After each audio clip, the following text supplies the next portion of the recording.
What's going on, BOTA world? It's your boy Drew Chains here with Zack, Soggy Boy, and we're back with another wonderful episode of Garbage Time with BOTA. Gonna take an in-depth look here at some NFL news, some Week 14 action, take a look ahead to Week 15. You know the drill, it's the same every time. Welcome. Glad to be here. Yeah. All right. So, I think we should kick off with should mention that we will be joined by Chris briefly. Yes, Chris will be here shortly. Whenever that do happen, we will welcome him with open arms. But for now, let's talk about the biggest news in the NFL this week. Finally, Urban Meyer is done in Jacksonville.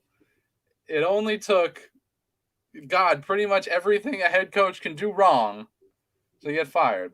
But yeah, he did it. He managed. Yeah, I really have nothing else to say on behalf of Urban Meyer. And I thought Shad Khan was bad.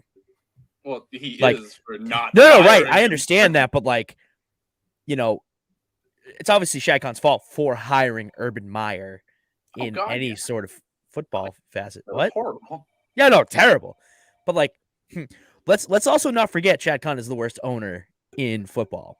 Oh yeah. Yeah, that's for James. James and I hate Shad Khan. I don't think that's really up for debate, and I can't really think of many others. Dan Snyder. Well, yeah, I mean, but yeah, that's same for echelon. That's for different. That's for different, but equally bad reasons. Yeah, I guess. Yeah, technically, Dan Snyder in that facet, Dan Snyder is worse. Right, just as a person. But Yeah, no, I agree. I agree. But no, it's one. final. I'm glad to see it happen. Jacksonville needed it bad. Like I was talking to you about earlier, they're averaging 7 points a game over their last 3 games. Oh my God, terrible. It's been ugly. They got shut out last week. And the antics of Urban Meyer were not helping anything. Sounds like all the players were pretty happy to see him go. So yeah, hopefully this is a little revitalization in Jacksonville. Maybe Trevor Lawrence will not look like dog shit. But yeah, I think now that we're gonna have some interim head coach situation, I think that means that Jacksonville's gonna run the table. Yeah, especially against every single team they're about to play. Yep. You want to look? You know what, Drew? Just for you, let's take an in-depth, an exclusive BOTA look into the Jacksonville Jaguars schedule. Just because you said that, because so let's do it right now. I'm gonna pull up. That's what everyone's here for, Zach. All the 0 people that are here to we're see gonna go right. You know what? Schedule. Just for you, all you 0 people at home, I'm gonna share my screen right now. It's happening. It's going live. All right, we're going to a Chrome tab near you. Make sure you shut down the porn, Zachy. Yeah, well, All right, we're gonna go right to teams here. We're gonna go right to everyone's favorite. You know them. You love them. Jacksonville Jaguars. All right. Here we are. Let's look. We have, look at that schedule right there. Beautiful. Ladies and gentlemen, this is a full schedule. Son of a bitch. Let's go back. Team, no, it's a team schedule right there. You blew it. Did I really blow it? Yeah, you really blew it. Here we go. Oh, there it is. Full schedule. We're not going to subscribe to the. We're not going to subscribe to that. Hey, listen. For all the bad things that the Jaguars have done this year, they did beat the Bills. They did beat the Buffalo Bills. Who else did they beat this year? They beat the Dolphins. Yeah, it was before the Dolphins became the second best team in the league. Yeah. Oh, look, they beat the Cowboys in preseason. That's cute. Yeah. What else did they do? Oh yeah, that's right. They lost like 17 straight. Let's see. Yes. Well, they have a good chance to beat the Texans. They have a good chance to beat the Jets. And yeah.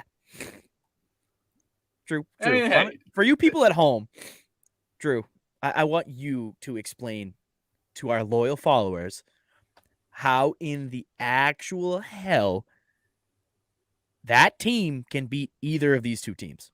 Please go. I will even be generous and give you 13 whole seconds. Go. All right. Well, they got no chance against the Patriots. That's good. But the Colts, dude, the Colts could fucking implode. No. They could implode, but all you got to do is hand the ball off to Jonathan Taylor. You literally don't have to do anything. If you are the Colts, you don't even have to put out an offensive line. Snap the ball directly to Jonathan Taylor. You win that game 40-0 easily. Yeah, I mean, it's a couple weeks away. It's week 18. Maybe they won't have anything to play for. Maybe Jonathan Taylor will be on the bench. That's how they have a chance to beat one of those teams. You asked for how they could have a chance to beat one of those teams. That's how they could beat one of those teams. All right. Well, let's remove my screen because I did see a little Santa Claus enter the chat here for a second. So let's pop him right in. I know he kicked himself out. We're gonna pop him right back in, and that is Chris. Chris, what's going on?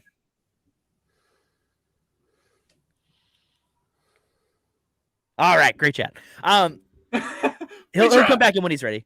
When he's ready. But anyways, Jaguars running the table. Drew, you're not gonna happen because I didn't realize they still had the Patriots to play. But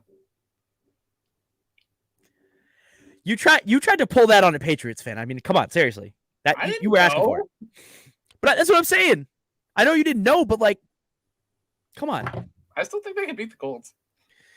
Listen, like I said. Oh, by the way, for those of you at home that were keeping score, wow, he is babyface. Holy crap. Oh yeah, it sucks. I got rid of the beard. The Lions have officially been eliminated from the playoffs. Therefore, there will be no forehead tattoo. Fuck the Lions. I'm free of my bet. It literally only took a week, which I think everyone was kind of planning on for it to happen. But anyways, anything more than a week, you should have been shitting your pants. Honestly, if they had lived to fight even another week, I probably would have like conceded a little bit and like done something small. Like made my like Twitter hashtag like go Dan fucking Campbell or I don't know, whatever.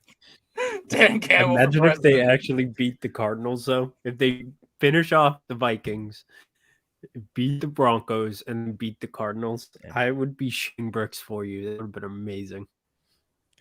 Yeah, would have been fun. That thing. But Chris, now that you are here, didn't even hit 10 minutes, so good job on keeping your word. Thank you. Why don't you transition us into what we do best? Let's do it. It's time to get into the Week 14 review, baby. And let's start it. There needs to be like some sort of. We need to like have a. I gotta make like video buttons like we can click Week 14 and it'll like something like that. I don't know, something that pops out of you that says. I know what you mean. What you mean. It's gonna grab you by the nuts. Yeah, let's do Week 14 review. Yeah, that works. Chris, you're gonna start us off, so go ahead. Yeah. All right. Heading it back to Week 14 recap. My game of the week, Monday night game.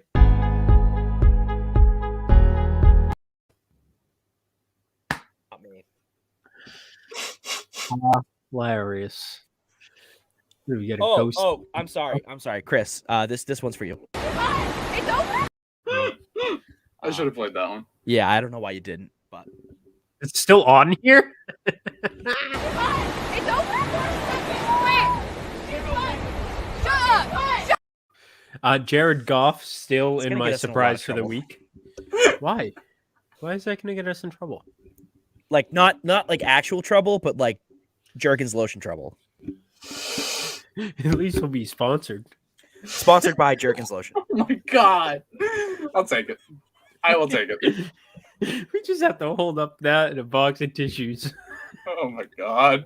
What are you guys doing after this show? Well, I know what I'm doing. Not even 10 minutes into the episode, and we already have the name. That's great. And the audio clip. This is in itself. I love it. Yes. I know what I'm doing after the show. Oh boy, 3 a.m. My skin is so dry. Oh my god. All right, Chris, your game, please. What is your game of the week for week 14? Rams versus Cardinals. NFL. I know I said this last week. The Rams had a chance to do this, and I was kind of serious, kind of not, because it's the Cardinals, and the Cardinals were on a heater. But the Rams came in and topped the Cardinals 30-23, and a hell of a game. What it should have been, it was more just like I mean, still game of the week because of the two teams that played, but the Rams are back. Matt Stafford, 23 for 30, 287 yards, 3 touchdowns in the air. Not an amazing stat line, but he did what he needed to do to get the win, and they get the win. We got Aaron Donald with 3 sacks for the Rams. Obviously a huge help on that defensive side. And Kyler Murray went 32 for 49, 383 yards, 0 touchdowns, and 2 interceptions. He also led in rushing, I believe, with 79 yards, I think it was. I forgot to put that in there. But so Kyler still has the numbers. The team, the Cardinals as a whole, just couldn't finish the game off. And I think the story really is the Rams defense coming to play. They had the 2 big interceptions, like you said. Aaron Donald was wreaking havoc for Kyler Murray, and Kyler just did not look himself. That defense was giving him fits. So. Exactly, but his stat line shows that he's still producing and doing what he needs to do, but just how off he looks. He wasn't able to score. That was the problem. Exactly. It all means nothing if you can't get the ball in the end zone. Exactly. And but I mean, I think this game just goes to show, don't count the Rams out, but also those Cardinals, if you don't pressure Kyler like the Rams did, he's going to put up insane amount of stats. So don't count the Cardinals out either, but watch out for that Rams defense as well. Yeah, the Cardinals don't look like what they did to start the year, that's for sure. I don't know if Kyler's injury has anything to do with that. They gave him a lot of time to heal, so I wouldn't imagine so. But no, I think more of it is just credited to the defense that they were facing last week, and it was a damn good one. 100%. But I think also when we kind of look, which we're definitely going to get more into, I know in this podcast, but how you can't really take any team as up to par right now between the injuries and the fucking COVID and everything that's going on right now. I don't think there's a single team that is at their top. You know what I mean? So that's something we also got to look out for. Fair. Zach, you have anything to add to that? Real quick, 2 notable games from this week I wanted to add in. Bills and Bucks, Brady is clutch, and Bears Packers. I just wanted to say quickly how the Bears defense did exactly what I thought they might, what we thought they might at the beginning of the game. Per usual, they give the Packers a run for their money. And then I don't know if Rodgers wakes up from his cat nap, what the fuck happens, and then the Packers just destroy him. It's like that, flicking them off their shoulder or something. I don't know if the Bears put it on themselves, but it was a great game until the Bears decided to completely just shut down. And then obviously it was a Packers game from there. Yeah, and I think, like you said, that's kind of the story of Packers-Bears recently, is the Bears get after it early, and then Aaron Rodgers says, all right, yeah, no, fuck this. It's time to put you little baby boys to bed. Yeah, I know. It's getting late for you guys, isn't it? And the story of that game, the only reason the Bears were even semi in that game is because the Packers' special teams looked fucking horrible. Absolutely awful. Jakeem Grant with the 97-yard punt return touchdown after he did a loop around the fucking... It's like, how? How do you let something like that happen? And there were a couple other situations where in the game where they just... The special teams look sloppy as shit. Mm-hmm. The offense and defense look really good.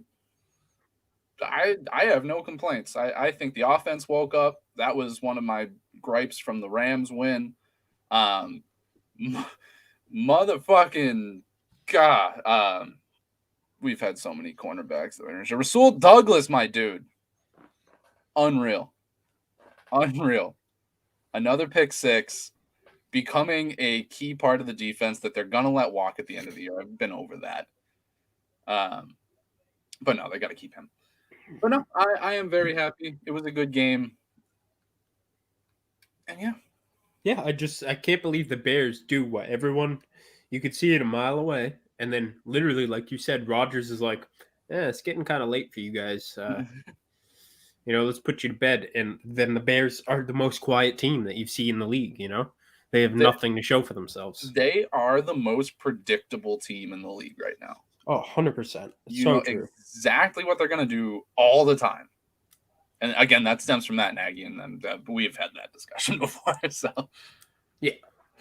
But it's just crazy how they have that type of energy going into the game to start the game off. And then all of a sudden it's like, where they lost, completely lost. So I think that comes down to the coaching aspect of things. I think that they go into the game with that energy, and I think Green Bay is just a much better coached team. I think Matt LaFleur is a phenomenal head coach, and I think that they make the adjustments throughout the game, and Chicago just can't readjust to it.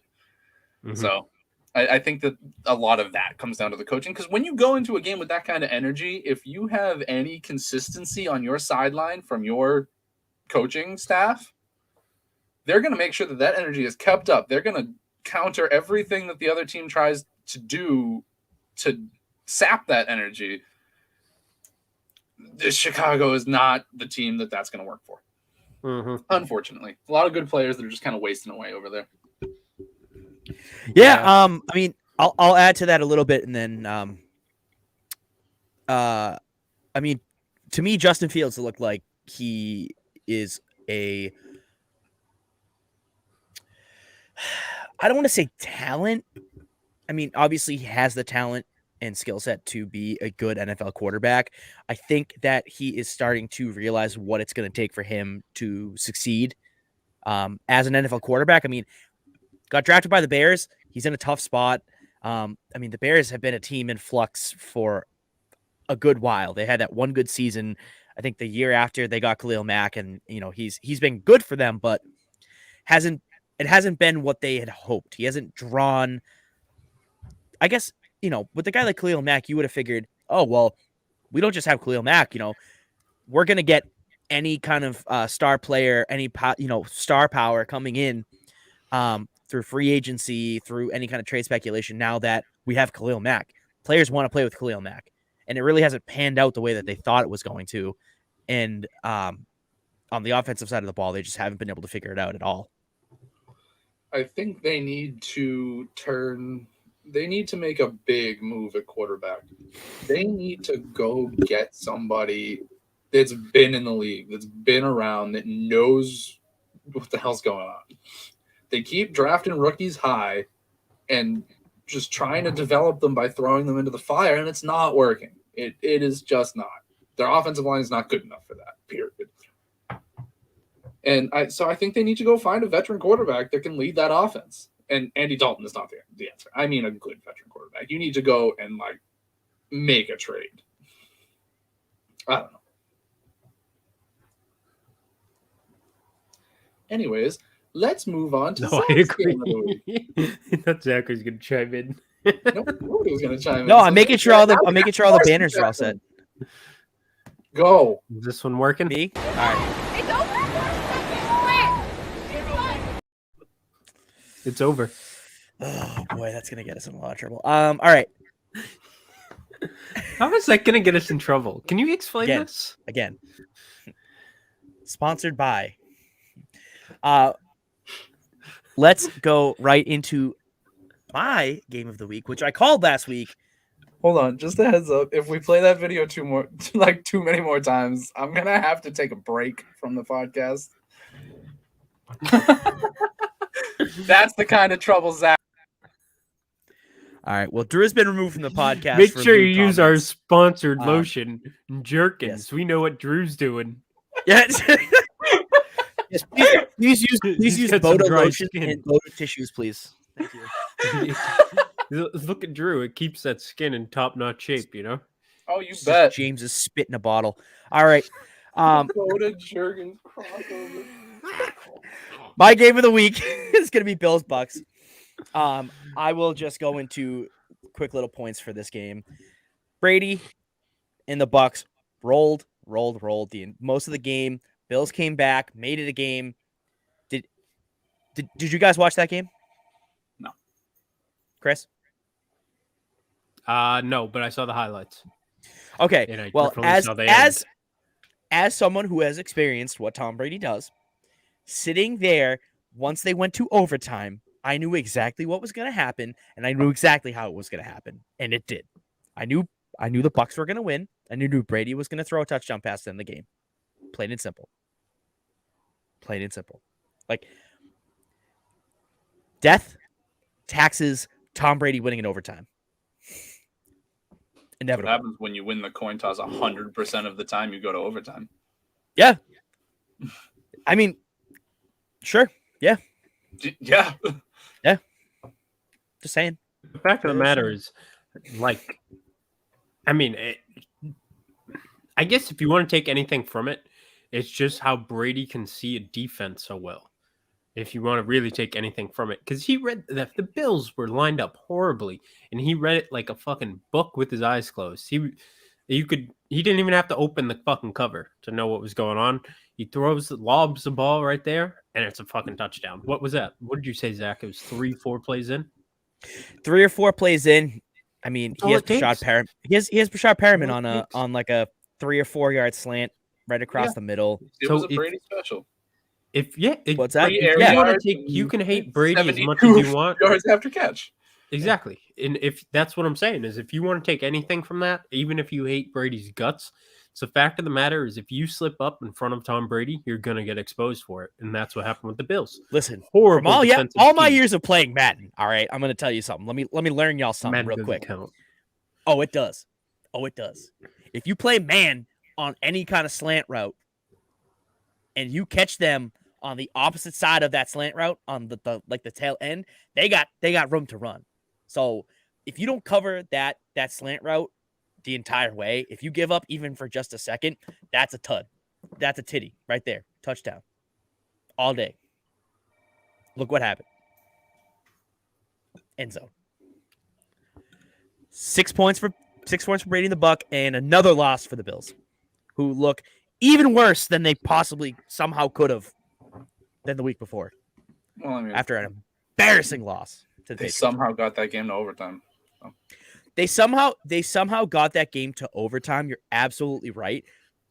On the back of Josh Allen. And then the defense couldn't make a stop in overtime. Just saying. Sure. Just saying. But that's enough for me. Worse than they did against the Patriots. Well, the Patriots game was a whole different story. I don't think they looked as bad as they did against the Jaguars. That's also true. But they are sitting at 7-6 right now. Yeah. They're not doing too hot. 500 is not pretty. No. It is not pretty. No. Anyways, I think we have one more person, and we're already at 25 minutes, and we haven't even gotten to disappointments or surprises. So that's all right. We already went through my disappointment, basically. And all right, well, so that's good. That's good. All right, Drew, go. All right, my game of the week was the 49ers and the Bengals. Another overtime game. 49ers were winning fairly handily, and then Joe Burrow and Jamar Chase worked some fucking black magic and brought that game to overtime. And then Brandon Ayuk. Spoiler. That's one of the plays of the week. But yeah, it was a great game. Burrow looked really good in the second half. Deebo Samuel continues to just be an all-pro running back for no reason. And yeah, I think that kind of sums everything up. That's fair. Yeah. I mean, it's weird to see both of those teams where they are, considering 2 years ago the Bengals were an absolute train wreck and the 49ers were 13-3 and just made it to the Super Bowl. And now they're kind of on opposite trajectories. Well, I don't know. I don't know what trajectory the 49ers are really on. They're kind of on an upward trajectory-ish. They're kind of on an upward trajectory, but I'm more or less talking about, well, think about it like this, right? You have a guy in Jimmy Garoppolo, 13-3, brings you to the Super Bowl. That's your guy, right? 2 years later, you draft another guy because you're not sure of him. Joe Burrow comes in, has an okay season, and then gets hurt. So you're unsure if he's going to, like he already tears his ACL. What are you doing? And now 2 years later, he's your guy. So I guess in perspective of a quarterback situation is how I kind of see it. But, they have the same record now. Yeah. So interesting. Sure do. 2 former Super Bowl teams that played against each other. Tidbit.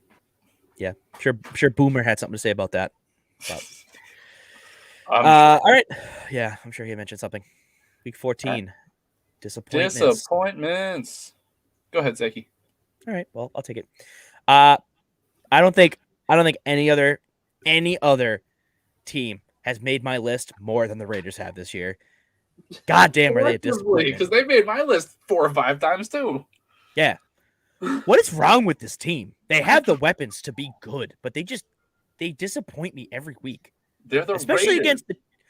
against the Chiefs. I thought this would be a competitive game. I thought the Raiders would be able to take care of business because the Chiefs were just still trying to figure it out. Man, was I wrong. You never think that the Raiders are gonna get anything relevant done. I know. They are just, and it's always something. It's always, even when they're playing well, their fucking coach gets exposed for some bogus ass emails, or their emerging star receiver kills somebody. It's like, what the fuck is happening there? What is going on in Las Vegas? I don't know, but like I'm chalk to just say that the Raiders are my NFL yearly disappointment, and I will not put them on my list anymore. But come season review time, I will just let go. I will go. We're going off on the Raiders. We'll go off. I agree with Drew though. The fact of the matter is that they do everything to stay out of the news, and it just follows them. They can't. The media is. They're a media magnet. I don't know what it is. You kind of have to expect it too from the first team in Las Vegas. All these guys in Vegas every day of their lives, obviously there's going to be a good amount that fuck up over there. But at the same time, it's like, holy shit. At what point are you like, do they take the team to the side and they're like, guys, what the fuck is going on, dude? You have people locking themselves in their houses with guns. The fucking owner, the coaches, the team, everybody, get every fucking person that's associated with the Oakland Raiders in a room and just go, fucking sort your shit. Exactly. Don't get me started. Do not get me started on Bowl Cut Davis. All right, because I will have a field day on this man's haircut. All right, field day. We're good. It's like it's crazy though. I mean, the Raiders are a perpetual shit show. Yes. End of story. Yeah, 100%. The Chiefs, blah blah blah. Yeah, they look good. Good for you, Chiefs Nation. Suck a dick. To be honest, we can touch on that real quick because Mahomes is kind of getting outdated still. And I'm not saying that he's not a great quarterback, but he doesn't look good. He doesn't look okay. He's being carried. I'll expand on this just to appease everyone at home because I know they love some soggy sadness. He doesn't look good. No, like I don't know what people are seeing, but if you watched any of that game last night, he looked like ass.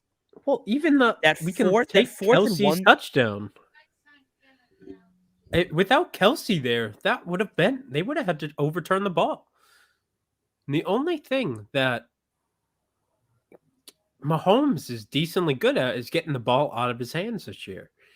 And Tyreek Hill and Travis Kelce, without those hands in the mix right now, Mahomes would not have the wins that they have. The Chiefs itself wouldn't have the wins that they have. Oh, no, and you go even further into it than that. Like, obviously, yes, they have the weapons on offense to make Mahomes look good even when he's playing like shit.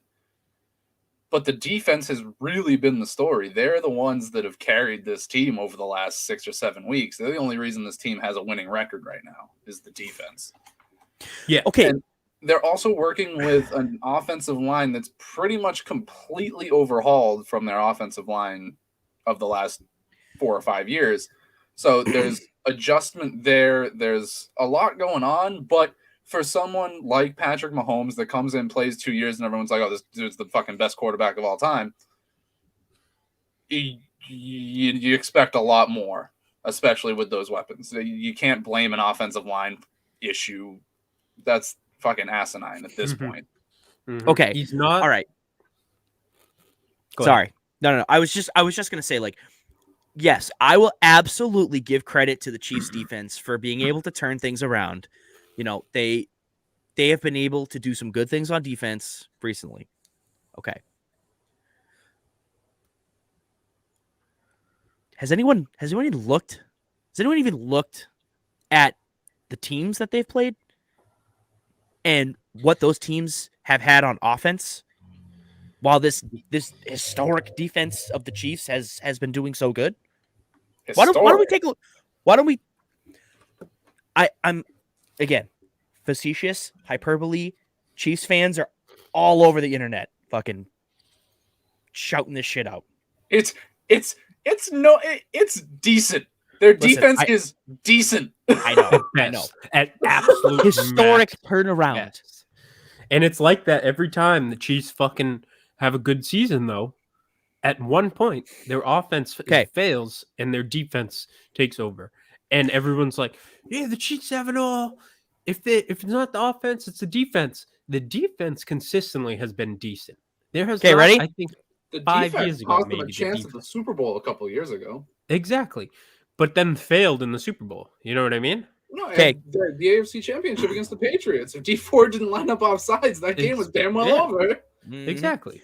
All right. That was big. Let's go through this really quickly because I just want to show you. Ready? Okay. The first couple weeks they gave up a crap ton of points.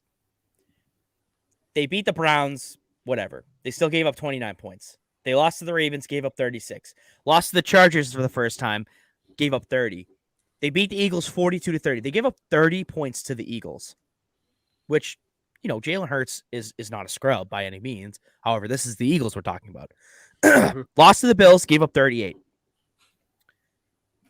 Beat the football team, gave up 13. Whatever. It's Washington. They were terrible in week 6.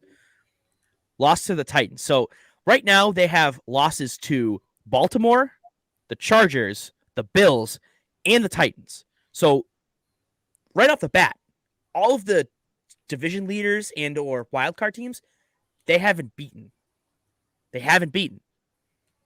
Then this defensive turnaround, the Giants, they beat 20-17. The Giants puked all over themselves. The Packers, Drew, I know you could go off on that one. Who was playing quarterback? Jordan Love, who looked What like was a the score? lost What was puppy the dog. score of that game, Drew? It was what, 14-7? 13-7. 13-7. 13-7. The Chiefs, meanwhile, on offense have been dog shit. Mhm. But focus on the defense, right? Mhm. Okay, cool. You gave up 7 points to the Packers. Whatever you want to say about that, awesome. All you had to do was stop the run game. Jordan Love, unproven quarterback. But sure, whatever. You want to toot your horn? Looked Fine. bad. Yeah, he looked terrible. He looked terrible. Okay. Then you beat the Raiders 41-14. Okay. Yes. Big win. I'll give you that one. The Raiders were fine. It's the Only gave Raiders. up 14 points. It's still the Raiders. The only one that I'll actually give the Chiefs defense is the Cowboys game. Fair. 19-9. You only gave up 9 points against the Cowboys. That I will give to you. That was their best game all year on defense. Then you have a bye week. Then you beat the Broncos. Whoop-de-doo. It's the Broncos. Mhm. Then you beat the Raiders again 48-9, which again, whatever, fine. Still gave up 28 points to the Raiders. The Raiders should have won that game. Raiders should have won that game last night. Sorry, Chiefs fans. Raiders should have won that game. They left way too many points on the board. They went for fourth down like 5 times and only were like 1 for 5 on fourth down. The Raiders The Chargers puked on themselves and had a chance. Not even a chance. They had the game. They had the game in their hands. Mhm. All they had to do was drive down the field about 30, 35 yards in a minute and 10 seconds and kick a field goal. Mind you, Dustin Hopkins, still a really good kicker in the NFL. So they had plenty of chances. Sure, the Chiefs defense made a play at the end, stopped them, got to OT, and let Patrick Mahomes and Travis Kelce do the rest. But the Chiefs are But frauds. it's I'm not sorry. even. The Chiefs That's the are thing, frauds. though. It's not even Mahomes that did that. That was by far just a look and a throw pass, which is everyone can kind of read Mahomes now. He's not anything special like he was. If we look at the Super Bowl of last year, excuse me, he was making plays that were ridiculous. Now, granted, they lost 100%. They lost, but the plays that he was making, his receivers weren't catching. He was still doing unreal things. And again, he's just throwing the ball, and it's just ending up in someone's hands. And it's Tyreek Hill and Travis they Kelce. literally had Chad Henne in 3 games last year and looked better than Patrick Mahomes is doing this year. So I really don't want to hear it. They literally took that man from high school football, coaching high school football, and plugged him into that offense, and he did perfectly fine. That was Matt Moore. Who did I say? Chad Henne. Sorry, I don't know why I thought Chad Henne, but anyways, yeah, Matt Moore, same thing, same person, literally same person. But yeah, still, it's the Chiefs when they're relevant. Their fan base runs back to the same 2 things. And if we want to talk about fan bases, I honestly feel bad for Patrick Mahomes, and I'll say this once and we can move on. He has the most cancerous family, I think. And if I was him, I wouldn't even. I'd be afraid to walk off the field. I would stay in the goddamn locker room, away from media and my family. Did you see did you see that tweet that that Kansas City bar tweeted out against Jackson Mahomes? He got banned from that bar, and it's beautiful. I hate them. I hate them with a passion. But anyways, Chris, we'll move on to your disappointment because Drew technically already went over his. But I have 2 disappointments. My quick, quirky one: Lions for ruining their playoff chances. God damn it, you sluts! But more importantly, that's a clean forehead right here, boys. Right here, clean. You act like the Lions controlled their own destiny. To get into the they playoffs. did. They did. About? God damn it, Dan Campbell. Dan Campbell's sitting in his room at home, like just willing other teams to lose. The man walked on the scene and said, "I will bite your leg off." And if you goddamn think he doesn't have control over his own destiny, let's stop for a second and just give Dan Campbell some motherfucking credit. Yeah, because he is really by far the best head coach the Lions have hired in a very, very long time. The players actually seem like they want to be there playing football again. Exactly. And so they have a future ahead of them, but they're still a meme for now. Oh, they did have Jim Caldwell for a while, so let's not forget that. Have a ways to go, but we need to press Dan Campbell has revitalized the spirit of that team better than I've seen a head coach do in a long time. Yeah, no, I agree with you. I like Dan Campbell. It'll be sad to see him go next year when they decide to hire some fucking no-name. They can't let him go. Guy, they've already committed. They said that they're not getting rid of him this year, and they probably plan on 3 years with him. And that's the kind of head coach he is. Is when you bring a team to 2-10-1. What are they now? 2-11-1. I'm sorry, 1. They have exactly 1 win, Chris. I'm sorry, you're right. 1-11-1. Oof, jeez. The point being is, like Drew said, the players want to play football while they're there. It's not a cancerous environment. It sounds like, they have a lot of pieces to pick up, but the chemistry that is there is working to the point where where you can't go anywhere if you just keep changing your head coach every couple of years because you're losing. Mm-hmm. You need to have some consistency, and they're not going to get better than Dan Campbell. They are not. They need to build the team around how he wants to build the team, and they will eventually win if he remains the head coach for a couple of years. if they are able to draft a guy like Aiden Hutchinson out of Michigan to be a game changer on defense, they will have the pieces that they need to actually build a roster. Yes. Absolutely. Absolutely. Although They Jeff bumped the Okuda Jeff hasn't been Okuda great, pick a but couple of years ago. yeah, that wasn't great. No, bad. And they have a chance. They got a chance. But anyways, yeah, Chris, you had two, right? Yes. So one, the Lions. God damn you sluts. Although I do appreciate Dan Campbell, and they'll find their stride. I think we give them time; they'll find their stride. Two, while we're talking about switching head coaches out year in year out, the Jaguars for waiting this long to fire Urban Meyer. I mean, we kind of knew in the beginning that it could be a publicity stunt. Not a publicity stunt, but you took one of the greatest college coaches, one of the great college coaches, and you just threw him into a system where it was. I have so much that I could go into about this, but it looks as though Urban Meyer way of coaching was a threat based type Hey, of way. make that kick, goddamn! Kick you in the leg. Exactly. Fucker. And that's because college players can't sit at the time, couldn't do anything to him. If you talk back to the fucking coach, you were gone, and you weren't making any money. It's now he's in a place with big boys that are like, dude, I fucking earned my right to be here.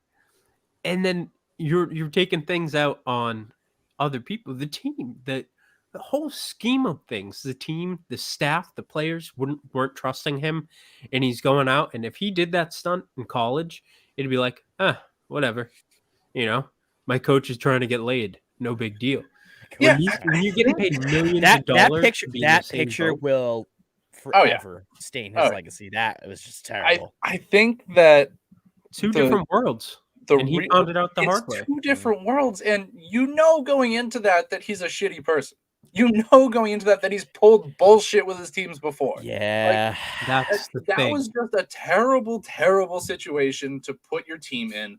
And I mean, just from a general basis, we haven't seen a college head coach come into the NFL and perform well in how fucking long? Mm-hmm. Who's the last one that really tried? Chip Kelly? Come on. We've had a lot of coaches go from NFL to college. Jim Harbaugh.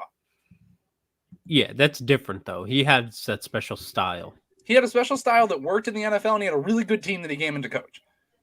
Exactly. Chip Kelly came in to coach a shitty Eagles team, and then Urban Meyer's coming in to coach a shitty Jaguars team. It's. I think it just goes to show that what is you can get away with as a college coach is very different in the NFL. These guys are making the money to be here. Now, obviously, it's changed a little in the college world now.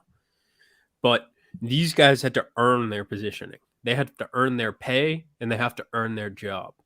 You know what I mean? I'm not saying that college athletes don't have to earn anything that they have, but in the NFL, they're not there to fuck around. And you know what I mean? The coaches are mere an addition to the team, more as a disciplinary measurement for the team as they can be in college. Urban Meyer is a disciplinary coach, and that's what he's known for. In the NFL, that doesn't fly. That type of style does not fly. And when you attack your own team and you make yourself your own target and you make yourself look like a fool, your team's going to let you know for that. And so my disappointment is the Jaguars knew a long time ago that Urban was not going to be a fit. Now, it got to the point where it takes a kicker coming out and being like, this guy just fucking kicked me, dude. My cat's throwing shit off my bed. I'll kill you. Anyways. Right, I hate to be this guy, but we do need to move on. We are 45 minutes in here and only on disappointment. So I'm going to make the executive decision this week and say we are skipping surprises because I don't think there's anything that really. All right, why don't we just give our quick surprises? Go, Chris, go. Quick surprises. Oh man, you put me on the spot. Oh, the league's handling of COVID again. Terrible. You're dumb. good. You're fucking dumb, Not good. NFL. Not good. All right. Roger My Goodell's a surprise. clown. My surprise. The Atlanta Falcons. Decent surprise. Cordero Patterson, 500 yards on the ground, 500 yards through the air. He's been the team's MVP. Kyle Pitts, 700 yards receiving. Hasn't been as good as I thought he was going to be, but 700 yards for a rookie tight end is actually really good. They're 6-7. They're in the hunt. I believe if they win this week and everything goes right for them, they'd be in the playoffs sitting next week. Didn't think I'd see that coming from them. Just got eliminated. Yeah, they should be all right. Fair enough. Yeah, no, it's very surprising. Very surprising from the Falcons. They're a lot better than people are giving them credit for. Agreed. My surprise was the fact that the Bears put up a bigger fight than I thought they would in the Packers game. That's all. Special teams that Bear. Accurate. All right. Accurate. Right into All right. BOTA. Zack, all you, baby. Yeah, I know. I'm gonna get us right through this, baby. Don't worry. All right, BOTA's ballin' plays. Of the week. We're going to start off with a clip that has absolutely no name, just a bunch of dots. This one's for you, Drew. This is what Drew described as the only throw.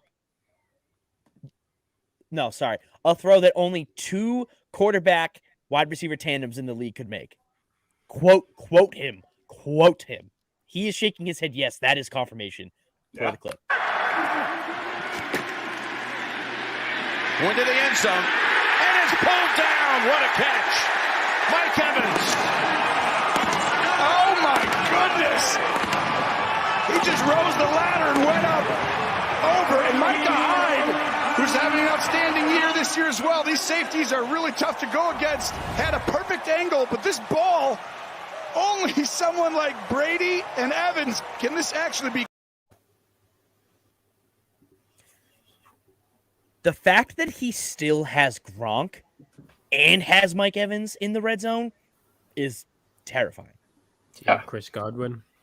Terrifying. He literally has an option to throw any kind of ball he wants. He has 2 people that will catch whatever he throws. Oh, yeah. Yeah, terrifying. Anyways, moving forward, we'll stick to that game because we have another clip from that game.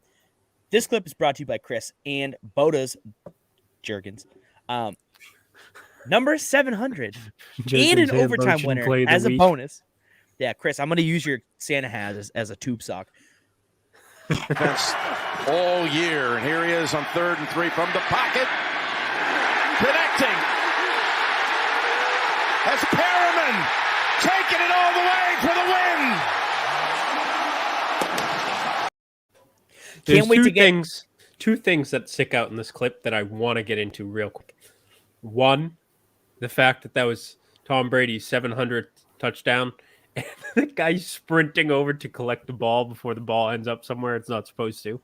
That dude has a tough job this year. There's a lot of milestones that he's been passing this year. But what do you think happened before that though? They were like, grab him to the side, and they were like, dude, I swear to God, you got to get that fucking ball. Someone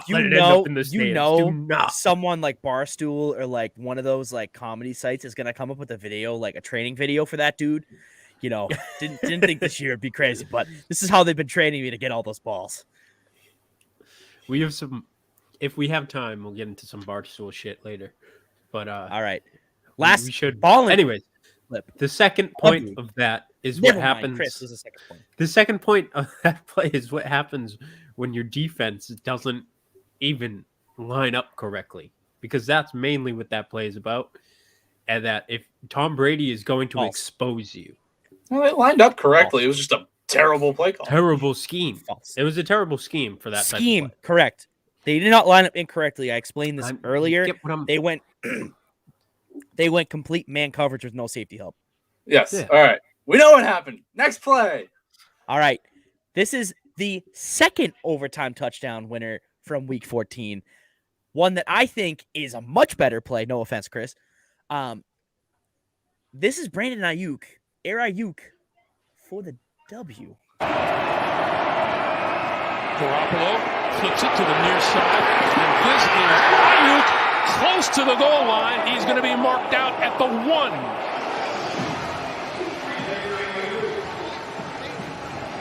Oh, what a play call. And he launches. I don't know. I can't see from that angle. This one might be able to tell it. Ooh. Oh, boy. They're taking a look at it. I think he might have. I think there's a chance he might have got it in. The question is, was one of his feet? Just Spoiler Thank- alert. thanks to That the was a Vote touchdown. Ball and Plays of the Week banner for covering his feet on every All right. angle that they Well, first- show. First and foremost, all right. Can didn't we make take this off? I didn't make the angles. All right, Drew. Second of all, it You wouldn't be made a the ball. banner. It wouldn't be a ball and play of the week and an overtime winner. I know where you live. I took the banner off. Can we watch it now? Where we can see his feet? Fine, whatever. It's over. Garoppolo flips it to the near side. And this is Ayuk close to the goal line. He's going to be marked out at the 1.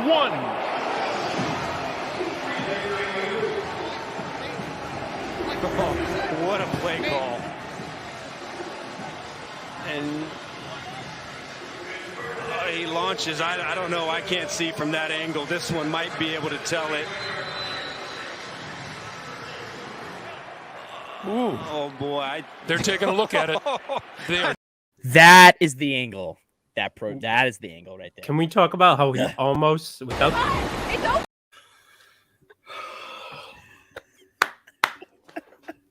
That wasn't even me. I know But that would be without a the toe good drag, one. he All right. almost has 12 feet of airtime. That's fucking impressive, dude. 12 feet of time. Airtime. 12 feet of time. It's almost 4 yards, dude. What? 12 feet is not I'm sorry. equal. Airtime of 12 feet of being in the air. That toe drag saves him like halfway, but that fucking impressive. The That way he was stretched his very body impressive there. body control. 12 feet of airtime. So sorry. I Moving- haven't had a moving beer in forward, like 3 weeks. Moving I had a on. margarita Week and a beer 15 tonight. before I have an aneurysm. All right, week 15 games to watch. Let's do this quick. Let's do this easy, boys. I will give this one to Mr. Jerrigan himself, Chris. My game to watch this week, Pats versus Colts. And I think that this is going to be a great game. It's probably the biggest test for the Patriots defense, which we know that the Colts and Josh Taylor. That's fair. We do. Fucking- There's a JJ Taylor. We have him. I- So He's on the Pats, yeah. Yeah. But a huge games lately. He has been the sole proprietor of the Colts and their successes. So Pat's defense needs to be on their game. And toughest test for their rush defense. If the Pats defense can come in and be clutch like they have been, the Pats can win. floating ahead. Floating head. I think the whole team needs needs to be ready if the Pats can win this game. But it's going to be Yeah, a I true agree. test, I think, for offense and defense, mostly defense, to win this game as a whole. Well, I mean, throughout the entire season, the Patriots defense has proved time and time again that they're a top 5 passing defense in the league and a top 5 scoring defense. Rushing has always been something that they've struggled with. Yes, but they have Kyle Van Noy back. They have Kyle a Van lot of Noy good back. defensive ends. Hopefully they get Kyle Duggar back and Adrian Phillips. Adrian Phillips and Kyle Duggar are the best safety combo in the league, hands down right now. And Christian Barrymore, amazing run stopping like presence in the middle. But I'll move forward. I will give you my game to watch, and I'll head over to the floating head that is Drew. My game to watch is actually going to be Cincinnati-Denver. Yes, Drew, I can spell Cincinnati. I'm not going to do it here for you because I don't want to expose myself. But 7-6 teams. It'll be a good matchup. It'll be interesting to see. They're both teams that are, I guess, not opposite, but Cincinnati relies on their offense with defensive plays here and there. And they have a pretty good passing attack. The Broncos, 7th-ranked defense, even without Von Miller, which is surprising, but 7th-ranked defense. Patrick Surtain, the second, has been phenomenal. What a pick for them. Has been a staple for that defense the entire season. And another great pick, Javonte Williams, has been their beast in the backfield. I mean, they have had a serious rookie draft, a huge reason why they're 7-6 in an AFC playoff hunt. Yes. I'm picking the Broncos, by the way, if you didn't notice. But on to Drew. My game of the week this week is going to be the Packers and the Ravens. I think it's a huge game for both teams. Ravens really need a win to stay on top of the AFC North. Packers could really use a win to help in acquiring a number 1 seed for the second year in a row. Do the Ravens really stand a chance, though? No, not really. I mean, they just lost to the Browns. COVID Their is entire lingering. secondary has torn ACLs. Very bad. no COVID's running lingering backs, on the really. offense. Lamar's looked kind of shit the last. He's also Lamar he's hasn't been battling an practiced in injury. Lamar Change hasn't the practiced the offense last shit. 3 days, right? Yeah. So I don't know. Tyler Huntley made some nice throws, actually. He had that one dime down the sideline to Rashad Bateman. You got to watch out for Mark Andrews. Right. But the Packers defense is fucking good. Really, really good. So I don't know. I don't think they have a chance. Listen, you'd be doing me a favor. You'd knock them down a peg. I'd love that. Hate the Ravens. All right. Let's move on to blowout watch. Any blowouts you see coming this week, boys? Do we Yeah, all I have the think, same one?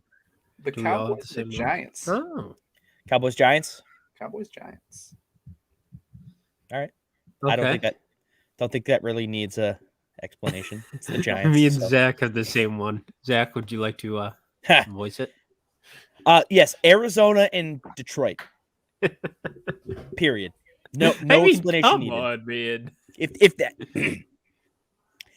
If that game is not won by Arizona by more than 20 points, that is an L. An You get a absolute L. tattoo on your forehead? No, Detroit fuck you. plus 20. No, I want to know what the spread is for that game because I think I looked. I think it's 13.5. they're at Detroit, which I mean, having home field is whatever, but like, Give me 1 second.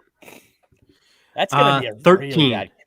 13 flat is the spread, which I am very, very shocked. That's extremely low, as the spread for the Bills Panthers is 12. So, Oh, well, I have I'm my gonna go bet on the surprise. Panthers right now. Yeah. Yeah. Okay. My blowout watch, Chris' blowout watch, Arizona blowing the doors off of Detroit. I mean, that should just be a given. If it doesn't happen, I'll be shocked. But let's Agreed. move on to our final thoughts, boys. If we have surprises, if we have any notes for next week, anything like that you want to talk about, we can even talk a little bit about that Chargers Chiefs game from last night, as it is week 15. A little bit of week 15 recap already. So we can do that if you'd like. If not, we can save it for next week. No big deal. But I will give it over to Drew. I'll give it to Chris after. I'll end us, and then we'll go from there. All right. Drew, final thoughts, sir. My only final thought is I think that Seattle has a chance this week to beat up on LA. Russell Wilson over his career has been very good against the Rams. Seattle's actually looked pretty decent. Looks like they did play the Texans last week, but still, it looks like what they have to work with on the field right now is feasible. And I still don't trust the Rams completely yet. That's it. So I was actually looking at this game, and I kind of agree with Drew. I think that after last week's win, we can try to kind of trust the Rams. But of all teams I would expect to upset the Rams, the Seahawks would be one of them. And Russell Wilson knows their weaknesses. Yep. I mean, it's completely feasible. I could see that as an upset, especially with all the COVID cases. You know, the Seahawks defense is absolutely putrid. However, most of the Rams offense is down for the count. So you could see them holding them in check at least. I'm sorry, my throat is so fucking dry. Whew. That Have sucks. you had any jerkins? No, that's not throat lotion, Chris. That's Yeah, hand but if lotion. you had jerkins, your throat wouldn't be too dry. Yeah, no, I agree. I agree with you guys though. Russ is the QB that historically has upset the Rams. So I'll give you that. I'll give you that. Is that your final thought? That was my final thought of all right, time. Chris, give me your final thoughts. My final thought is, ow, this cat just dug into my skin. Nice thought. Moving on. No, thank you. My final thought, and it's a surprise. I have a feeling the Browns lose to the Raiders this week.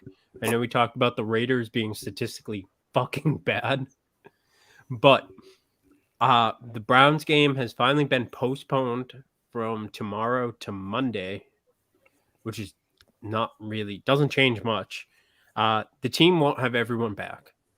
That means that the backups cannot win this game for the Browns. The Browns are in a slump as it is. Yeah, they just beat the Ravens barely, but the Browns do not have the chemistry from their backups, their second and third strings, to break the pressure during this week, and this week is big for them. No offense to James if he's listening. I know he's a Browns guy, but I just don't think they have the skill set from their second and third strings to win this week against the Raiders. And I would not be surprised at all if they lose. They can't even trust Baker right now, and they have to go to their backup quarterback, which I believe is Casey Keenum. Nope. Who is it? Nick Mullins. Oh, yeah. I forgot about that. Well, I don't really see that as much of a surprise, seeing as though the teams are basically have the same record. I mean, I could honestly see the Raiders losing this game because they have a habit of puking on themselves. But they also have a habit of winning in random ass situations. So this game could go either fucking way. Yeah, this game's a mulligan, anyways. Yeah, but the Browns need this win more than the Raiders do. The Browns beat the Ravens. The Browns are in the playoff run right now. The Raiders are not. Right. I understand it means something, but what I'm saying is it's like, I don't know, like, sure, it's going to be a win on either side, but if you're the Browns, it's like, okay, cool. The Raiders are not that good, even though they're 6-7. And if you're the Raiders, it's, oh, well, the Browns have literally second and third strings in right now, so of course we were going to beat them. So I don't know. You could see it from either side. I agree with Drew, but any more thoughts, Chris? That is my final thought. All right. Well, I will wrap us up, boys, in a nice little bow. My final thoughts for this week. Can I get a Cam Newton W this week? You bet your ass I'm going to. Can't wait to see the Bills lose again, third time in a row, to another former Patriots quarterback. You think the Bills are going to lose to the Panthers? I think the Bills are going to lose to the Panthers. 12-point spread right now. 12-point spread. Bills are going to lose to the Panthers. Put my money down, boys. Damn. Money line. If Chuba Hubbard gets going, he's gonna gash the Bills. Mark my words. Mark my words. I don't know which quarterback is gonna end up playing for the Panthers. I mean, they could literally pull anyone out of a hat. I don't trust the Panthers. I just trust the Bills even less in this situation. I just don't trust this Bills team anymore. You know, go from last year, them being a wagon, losing in the AFC Championship. You thought, all right, this is all the motivation that they needed. And then they just have completely fallen apart. I mean, they started off the season really good and just haven't been able to continue that success moving forward through the rest of the season. And, you know, the Patriots have a 2-game lead on them in the division. Like, this is this really is for the Bills a do or die game. Because if they lose this game, it's almost all but over for them and their playoff hopes. So I'm really looking forward to seeing if the Panthers can sniff out that blood and take advantage of it. We'll see. But the Panthers have weapons that can take care of business. That's all I'm saying. Okay. Just saying. But that is my final thought for this week. Thank you guys so much for tuning in. It's been a pleasure. We ran a decently long show today, hour and 5 minutes, hour and 6 minutes. So that's pretty good. But as always, for Chris, for Drew, I am a Soggy Boy. You know where to find us. We're on Facebook, Instagram, Twitter, Spotify, Apple Stitcher. Podcasts, Google Podcasts, Stitcher. Yes, we are on Stitcher, boys. We are on Stitcher. We are on YouTube, TikTok. Literally anywhere you can find a podcast, we're most likely on there. Check out all of our content. Like I said, on Instagram, on Twitter, on Facebook. Check out our YouTube videos. All of our podcast specials. We are looking forward to starting some YouTube segments, so check those out in the near future. Check out the blog. We're going to be putting more stuff up on there so you guys can read our little blurbs and articles and such. Check out all that cool stuff on our website as well. Thank you again for tuning in. For the boys, Soggy Boy, stay soggy. Stay yabo. Bye. I hate you.